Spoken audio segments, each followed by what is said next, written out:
although this is the world's first Gothic cathedral, the facade of this basilica is Romanesque, and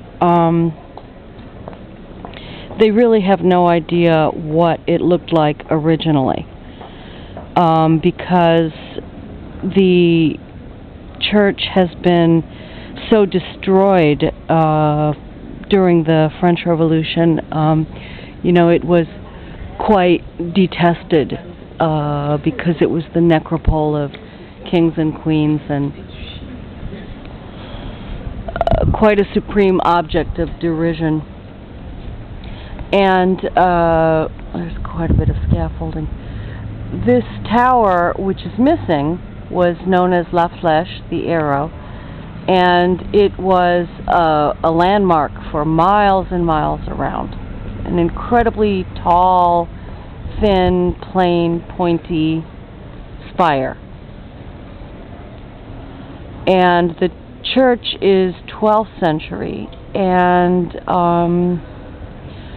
the spire got to be in bad condition, and it was hit by lightning in the 19th century and very badly damaged.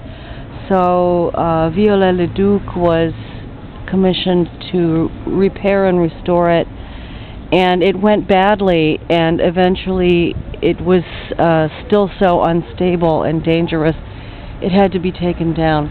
It does exist somewhere in France, I don't remember where. So you have a typical for the time scenes of Last Judgment. And there's a society that is slowly, I guess, attempting to accumulate the funds to put it back on here, which I think would be nice.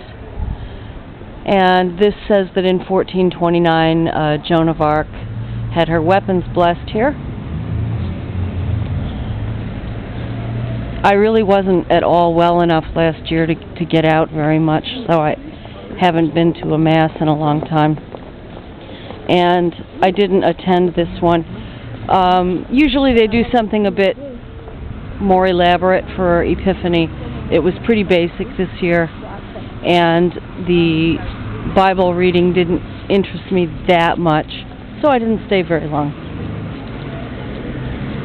Now, here's the market I'm always harping on. This is just one end of it. And underneath, over here on the left corner, is where they found a Merovingian cemetery a few years ago while they were redoing this central square here in the city. It was pretty cool because although it delayed the construction, of course, by a year or so, they did what they always do here, which is open it for a time to the public and explain to them what it is that they found, and you can go and see it, and it usually doesn't cost anything. And it was just kind of interesting seeing these skeletons lying here for some period of time. They were very surprised. They knew that there was a Carolingian church here before this basilica, but as far as finding Merovingians here, that was a surprise. This is an outdoor section of the market, and over to the right is the big covered hall. This is, if not the largest market in Europe for food, it's one of them. It's got to be in the top 3 or 4. And it's very famous, and there's an optician here called Lendit, L-E-N-D-I-T, which is the name of the market here, which goes back to the Dark Ages. They had to put a wall around the city. I think the second wall was in the 8th century, a little bit farther out, because they had some problems with barbarian invasions.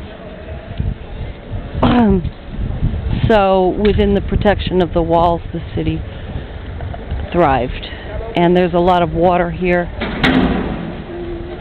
There are 7 little creeks and stuff going through here, and the River Seine is just beyond that other church, which is known as the New Church. It's another Catholic church, and it's not very new. I love when they call things here in France new. It's like Le Pont Neuf in Paris. The new bridge is like the oldest bridge in Paris. It was new at the time, you know. And if you come here on Tuesday, Friday, and Sunday mornings, it runs a bit until after lunchtime. It didn't used to, but it does now. You can really get some excellent bargains. And if you bring a backpack or something, you can buy some terrific food, ready-made food if you're here visiting and you don't have a place to cook. But really good stuff if you want to cook.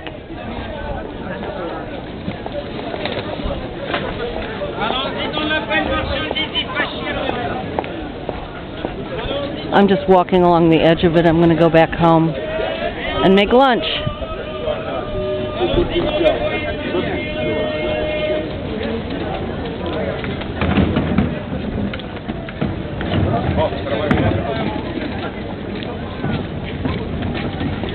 I do come here and buy stuff when I need stuff, which is not very often. I'm not a very big consumer of products. I'm not that great for the economy, I guess. But my needs are few.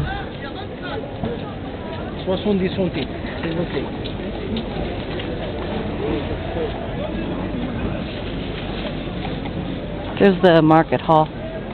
It's solar powered now, so it's cooled with solar in the summer and heated with solar in the winter.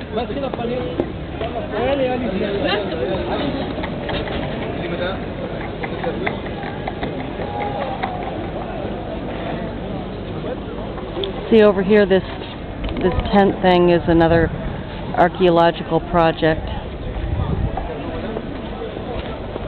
which I guess I meant to go into last year, but I wasn't feeling up to it and I missed it. Okay, nothing special in this clip, just a Sunday morning, cold and drizzly.